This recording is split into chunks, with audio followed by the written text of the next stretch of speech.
All right, this is another episode of Theater School Rejects. This is our 20th episode, and guest hosting with me tonight is one of the originators of this podcast, Robert Kyle.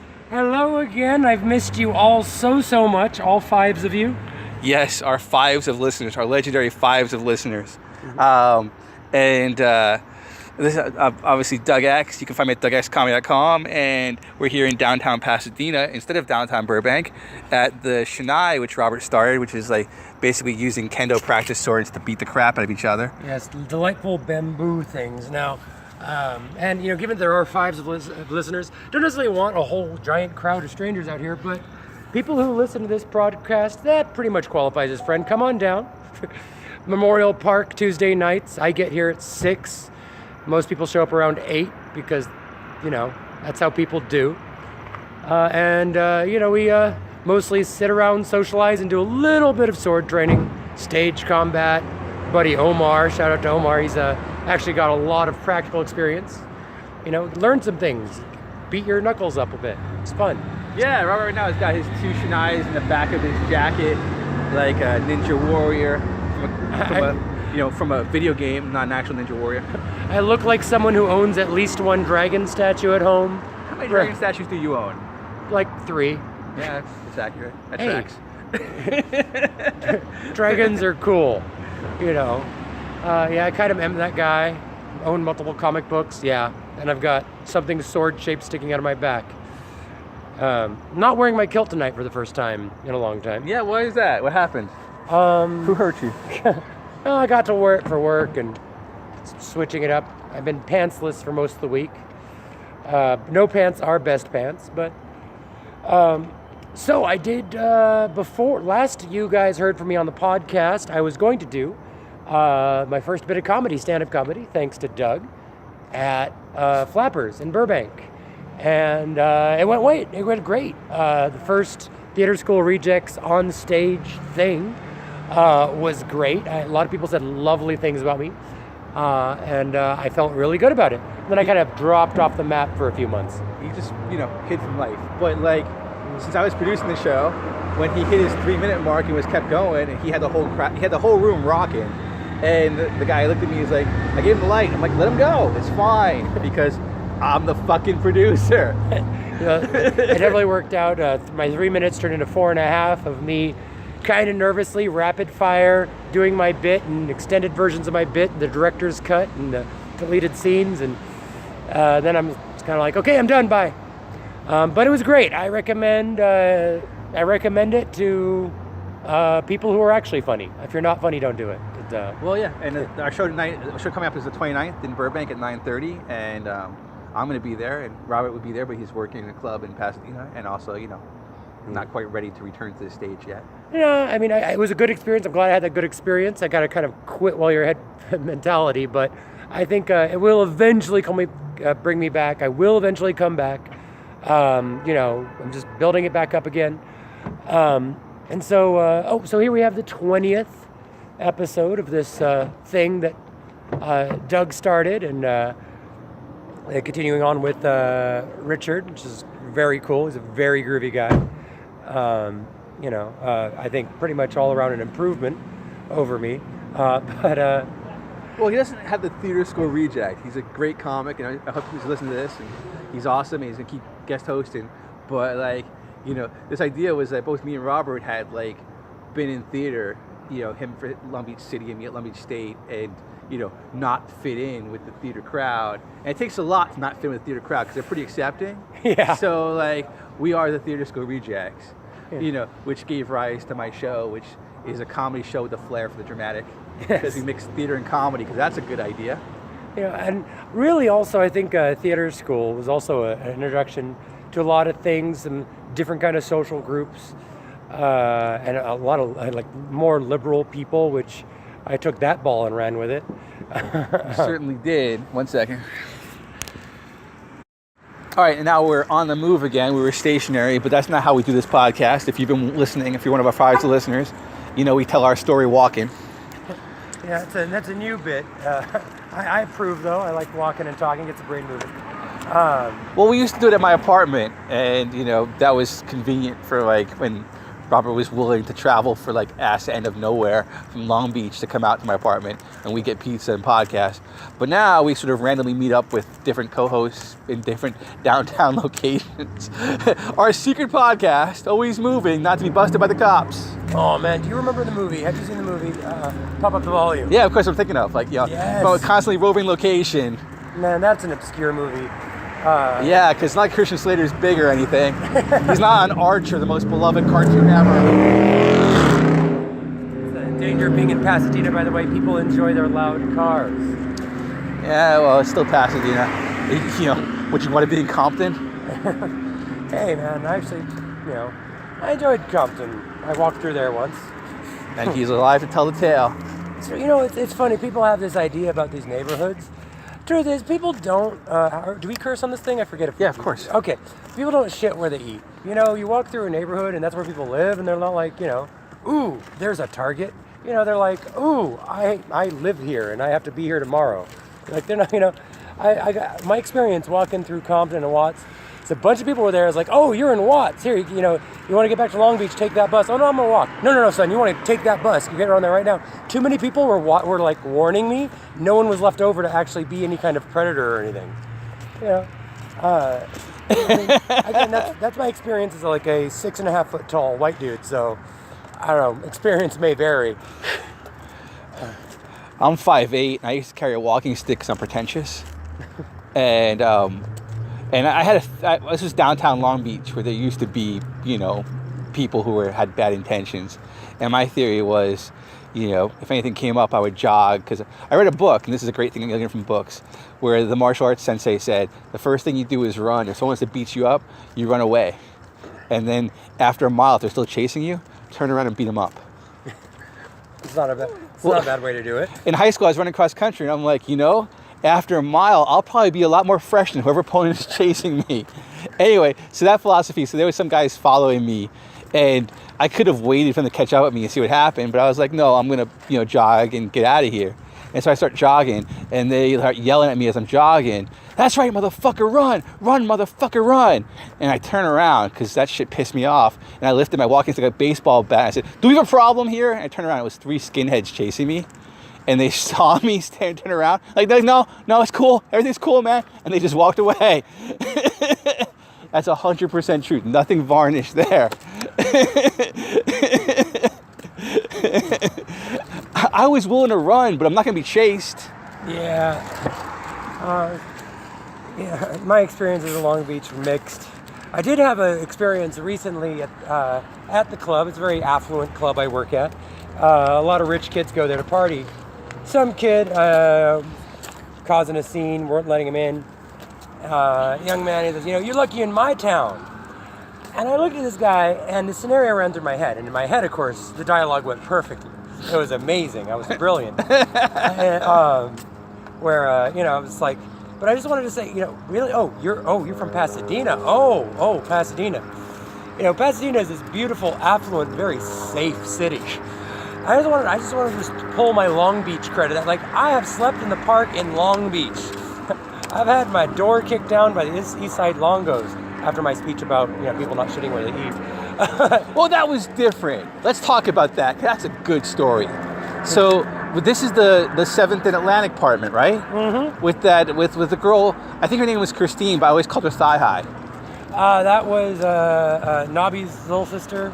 No, I know, that was Katie, but there was also a girl with like long dark hair who was super pretty and wore thigh-high boots. That actually that rings true to me, my broken memory. Yeah. Name might be Heather. Well, Pixie was there as well. No, but that's a different Heather. But this girl, I just remember her because like she was dumb as a box of rocks, but super pretty. And because me and Jean were talking to her, and she was just hanging out topless. I don't know why that happened in that apartment. And she's like, I can lick my own nipple, and without a fucking beat. Me and Jean are like, bet you can't. And she's like, and she did. And then we're like, bet you can't do the other one. And I'm not saying she was opposed to putting on a show. I'm not saying we totally outmaneuvered her or anything, but it was great to have that be an instinctive reaction. Bet you can't do the other one. And that you followed it up with, can you touch your elbows behind your back? She was already topless and licking her own nipple. That's a different party trick. But anyway, so Someday. this apartment was like a commune, and I used to walk over there from my like much better neighborhood, 7th and Rose or 7th and Cherry. A block and a half away, wasn't it? But it really was better. That's how Long Beach do. You got like a block and a half good block and a half bad block. Like 4th and Cherry was like this, like, you know, it still is. It's like the Pine Avenue with the antique stores. Then you go about 3 blocks north and you're in a shitty neighborhood, 7th and Cherry. But that shitty neighborhood was lords, like, miles better than the shittier neighborhood 4 blocks over at 7th and Atlantic. So I would go there during daytime and hang out because, you know, topless girls licking their own nipple and shit. But, well, I got distracted. Anyway, so, but like, Katie's, the little sister, started like inviting gang members over to your apartment, right? That's what happened? I recall something about just kind of like yelling down at them from the window and like, you know, just kind of trash talking from the window, which is like not a thing you want to do to the local gang. You know, and this wasn't just like, you know, kids who were kind of gangsta style. These were, you know, card-carrying East Side Longos, I think. Well, the story I heard was that Katie invited them over and they took over the apartment. I do believe they did, a couple of them did come over a couple times. Yeah. So, you know, whether you live in Long Beach or not, don't invite gang members over into your apartment. Keep a wall. I'm not saying that Donald Trump or anything. I'm just like, don't socially interact. Keep it to a strictly predator-prey relationship. When the predators show up, you run or get behind a fortification. And that was well over 20 years ago, something of that nature? Yeah. In that nature. And now I'm staying in a room in Pasadena, working in Old Town Pasadena. Doug stays in Fullerton and is an attorney. And things are dramatically different, luckily. We don't have the same parties with girls who decide to be topless randomly. You know, but Maybe you don't. yeah, I'm trying to figure out if it's better or worse, actually. My parties are way better. They're just 2 people, but still much better parties. Yeah. I mean, speaking of which, actually, to our 5s of listeners, Friday the 30th at Club 54, I am actually opening a goth club on one of the floors. We're doing a goth night. Friday the 30th, Club 54 in Pasadena. If you want to get spooky, pale and tragic, all of that good stuff, strap on your boots that go up to your chin and stomp around to the spooky beats of old. It's a little experiment. Normally it's a hip-hop club. We're going to have 2 floors of hip-hop, but bottom floor we're going to do a goth club and just kind of see how it do. So you talked the owners into that? How'd you do that? Well, I remember my birthday? Yeah. They made a bunch of extra money on my birthday. So I'm like, hey, let me do another night. And they're like, okay, we like money. Is that now? What about someone's party? Katie, whose party is it? My good friend Katie. Kitty. Kitty Brown, yeah. My good friend Kitty may even join the 5s of listeners, make it into like the double digits. It's gonna be her birthday. Well, we have double digits. They're just 5s, like 15. You can't say 10s if you got 15. Well, I don't remember a lot about math, but I do recall a lot of numbers being divisible by 5. Yeah. So, but anyway, so is that also, what night is that? So that's Friday the 30th, March 30th. And that's, so it's a goth night and her birthday at the same time? Yes, it's pretty much a goth night for her birthday, but I'd like a lot of people to show up so we can sell a lot of booze. Is it going to be a monthly thing, weekly thing? It's going to be a one-time thing, and then we'll see how we do. If it is ridiculously successful, we might have a goth club in Pasadena on the regular. Wouldn't that be awesome? Now, is this going to be, again, just kind of in that basement area, or is this going to be the whole club? There's going to be the super secret, awesome basement with the poles and its own bar and DJ and all that. It's going to be like a little cave, what I like to call Vault 54, when it's a Wasteland theme night. Well, I went there for Robert's party, and it was, okay. And that's coming from an introvert who, hates people. Wait, have you talked about Thor yet? Oh, Thor Ragnarok? Yeah, you talked about it on Facebook. Have you talked about it on the podcast? Let's talk about hate watching Thor Ragnarok. So I think Robert saw it in theaters and loved it. Well, okay, here's the thing. Here's the thing about Thor. First of all, it was definitely the best movie in the Thor franchise. Not true. Go on. Another thing I like is that people were talking about Black Panther. Which, have you seen Black Panther yet? No. But let's talk about Thor Ragnarok.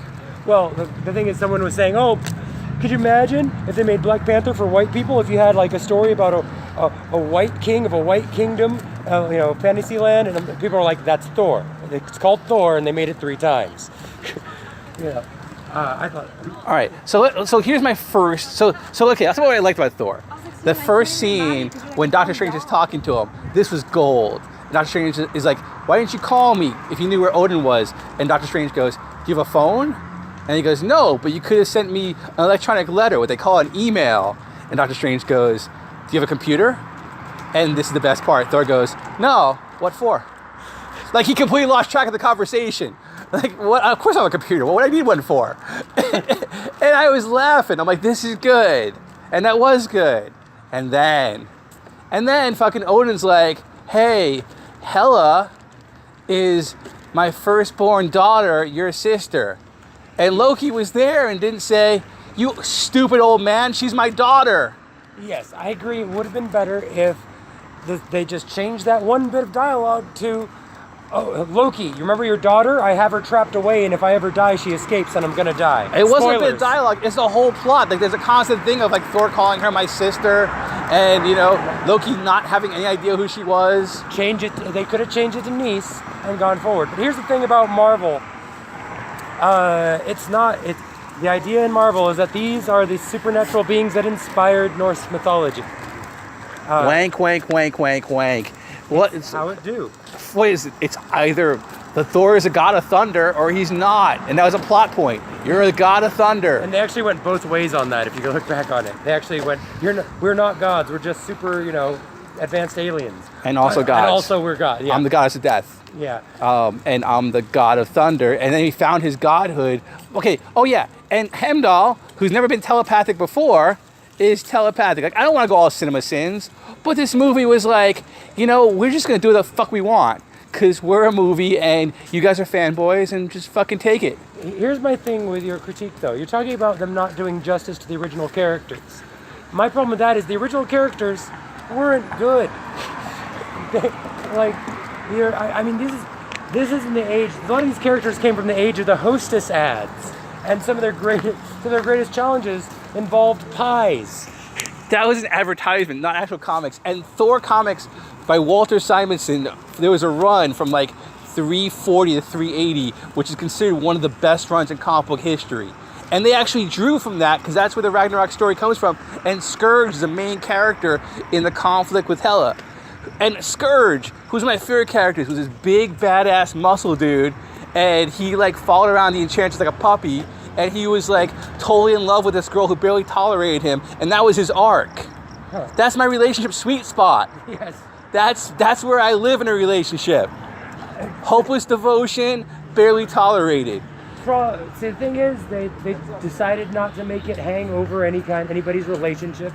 They didn't decide to have, the wicked temptress, and they didn't have the love will find a way and the redeemed through romance with the main character.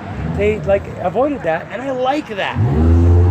I like everyone is a strong, independent person who don't need no person. Oh, come on. There was totally weird romance between Hulk and the Valkyrie, and then there was also more straightforward romance between Thor and the Valkyrie.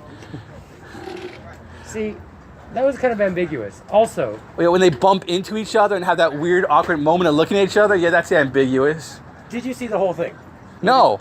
Oh, you missed. Did you see? Wait, no, I did. I saw the end. Wait, what happened? Did you see Hulk give the dramatic line, and Bruce Banner in the spaceship, next to the open door, and basically says a line, and forgive me, but I forget exactly what it says, but something like this. This is who I am, and he jumps down like 100 feet below. Did you see that moment? Because that for me made the whole movie. Oh, when he goes and fights Fenris the wolf. Right before then. Yeah, what was that? He leaps out from 100 feet and he lands as Banner and doesn't die. Yes. Oh, yeah, how'd that happen? He didn't transform, but he didn't even break a fucking leg or splat. Well, to nerd out on you. Yes. Everyone else who gets hulked with gamma rays and repeats the thing, no one else has a split personality or even an alternate form. they're all just Hulk all the time. Bruce Banner actually has a split personality. He actually has mental disorders that make him Hulk versus Bruce Banner. The truth is, there's actually no difference between Bruce Banner and Hulk. And he's invulnerable as Bruce Banner. That's a plot point. That's why he breaks through chains as Bruce Banner all the time. He doesn't break through chains as Bruce Banner because he doesn't believe he can, because he's a crazy human. Look, this is like fanboy defense. Here, let's just take things that are not in the script. They're not in any way displayed in the movie, but we'll just bring them in because, God forbid, the movie be shit. The movie was... The movie shat on you. You see, you just got played with some coprophilia. Me and the critics disagree with you. So? I'm saying, these oh, characters... no. Black Panther got critical raves. I am very, very... I'm going to take a look on Google and see what critics thought of Thor Ragnarok. All right, it's a mixed bag. There we go. There are legit criticisms, but it was... the soundtrack, the story, the arc, the character, and they did hit hard on the humor. So hard it got... Shortly after Hulk's died, I was at that point getting kind of numb. I'm like, okay, they're like throwaway jokes. Okay, guys, but let's have a superhero movie. But then they hit me with that joke, and I was like, okay, no, I'm still into it. Well, they could have just had him land as Hulk and then hit Fenris. But that would have been funny. I don't think it wasn't funny to me when he landed and was still alive. Okay, the theater or at cracked least up if he fucking had like splatted his leg and there was blood and like you saw his face, like I'll buy healing. I would have bought that he healed as the Hulk when he transformed, but I wanted to see some like consequences of falling, and it wasn't even 100 feet. It was like 500 feet. It was, it was a great thump. It was a great physical gag. That was a stupid physical gag. And the reason the audience laughed is because they're all idiots. Yes. It tickled our funny bone. Oh, stupid. And then what was that? Like the Thor and the Valkyrie are standing on the fucking spaceship as it's flying through because, wind resistance isn't a thing. And I realize they're super strong, but you don't see them like digging into with their heels and like causing dents in the spaceship as they dig their feet in. I'd have bought that. Because it looks cool on a poster. And that rule of cool will keep you wherever you need to be in order to pose for an awesome shot. No, it's a movie and physics are a thing. Not in a movie. Not a movie about thunder gods and Hulks. Anyway, that's been fun. This has been Theater School Rejects. Yes. That was our analysis, detailed as it was, of Thor Ragnarok and why I hate it and Robert loved it. Yes. Which was more me talking about why I hated it than him talking about why I love it. But I was rage posting and rage watching on Facebook and like basically live tweeting about my fucking horrible experience. Anyway, DougX.comedy.com, and they can find Robert. Where are you at? I don't even remember anymore. I'm Typo Nevermind on Twitter. Was it Twitter? Yeah. All right, thanks. Good luck.